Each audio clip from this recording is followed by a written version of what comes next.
हम सभी को मालूम है कि बच्चे और बूढ़े एक समान होते हैं। और जैसे बच्चों को डांट कर काम करवाना पड़ता है क्योंकि वो थोड़े ज़िद्दी होते हैं, थोड़े मनमौजी होते हैं, उसी प्रकार से बूढ़े जो हमारे बुज़ुर्ग हैं, बैड इंटेंशन से नहीं, बुरी मंशा से नहीं, लेकिन उनके भले के लिए बुज़ुर्गों को हमें कड़क आवाज़ में, मैं ये नहीं कहती हूँ कि उनको बुरी तरह बोलें, लेकिन स्ट्रिक्ट होके हमें उनसे काम करवाना चाहिए। इस वजह से नहीं कि अरे वो बुज़ुर्ग हैं, लाओ उनकी सेवा कर दे। सेवा करना बहुत ज़रूरी है, लेकिन उनके हाथ पैर चलते रहना भी बहुत ज़रूरी है। वो हाथ पैर चलाते रहेंगे तो वो स्वस्थ रहेंगे। आप प्यार मोहब्बत में उनके सारे काम, जैसे छोटे छोटे काम हो गए, चलिए तेल लगा दिया आपने सर में, चोटी बना लीजिए अब आप। हाँ, कपड़े आपने उतार दिए, उनके धो दिए, मम्मी कपड़े तहा दीजिए, या माँ कपड़े तहा दो। ऐसे करके चाय बनानी हो या लहसुन छीलना हो, अदरक छीलना हो, छोटे छोटे काम उनसे करवाते रहिए। कभी कभी झाड़ू लगाना हो, झाड़ू लगाना मैं सोच समझ सकती हूँ कि आप लोग कहेंगे कि भाई माँ से झाड़ू लगना, इतनी उम्र।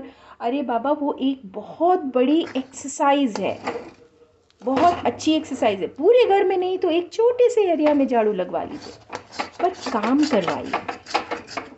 बुरी मंशा से नहीं, बुरी इच्छा से नहीं, लेकिन उनके हाथ पैर सलामत रहें, चलते रहें, ब्लड सर्कुलेशन बना रहे।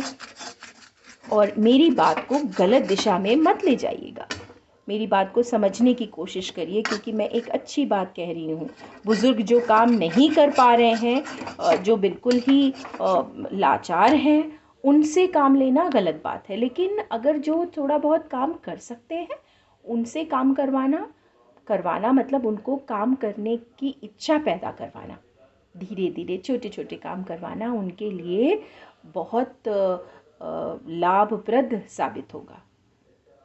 तो माँ बाप, बुज़ुर्ग हों, खूब सेवा करिए, लेकिन सेवा करते करते कहीं ये मत भूल जाइए कि जितनी आप छूट दे देंगे या फिर जितना आप उनका काम करते चलेंगे, उतने उनके हाथ पैर ढीले पड़ते जाएंगे।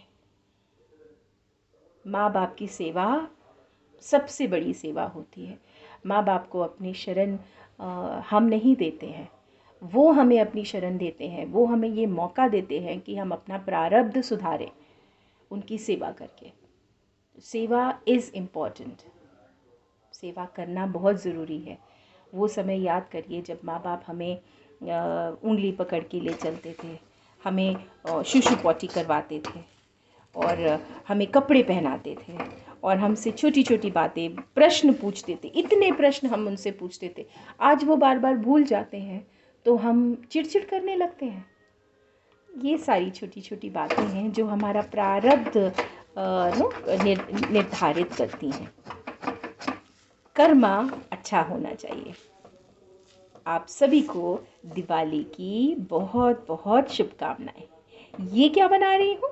ये मैं कचौरी का भरवा, मतलब दाल कचौरी का मसाला तैयार कर रही हूँ। ये सब मैंने धीरे धीरे शेयर किया हुआ है। ये कचौरी का सूखा मसाला इसमें डाल दूँगी, थोड़ी सी धनिया काट के डाल दूँगी, मिर्च, अदरक, लहसुन दाल में साथ में पीस ली गई है। दाल कौन सी है? मेरे घर में हम लोग मसूर की दाल ज़्यादा खाते हैं, तो इसमें चना, उड़द, मसूर तीनों मिली हुई है। पीस लिया अदरक, लहसुन और मिर्ची, हरी मिर्ची के साथ। ये सूखा मसाला मैंने रेसिपी पहले शेयर करी है, वो डाली है। अब इसको भून लिया है, जिससे कि नमक डालते ही दाल जो है, ये उड़द की दाल पानी छोड़ देती है, तो भूनना थोड़ा ज़रूरी होता है।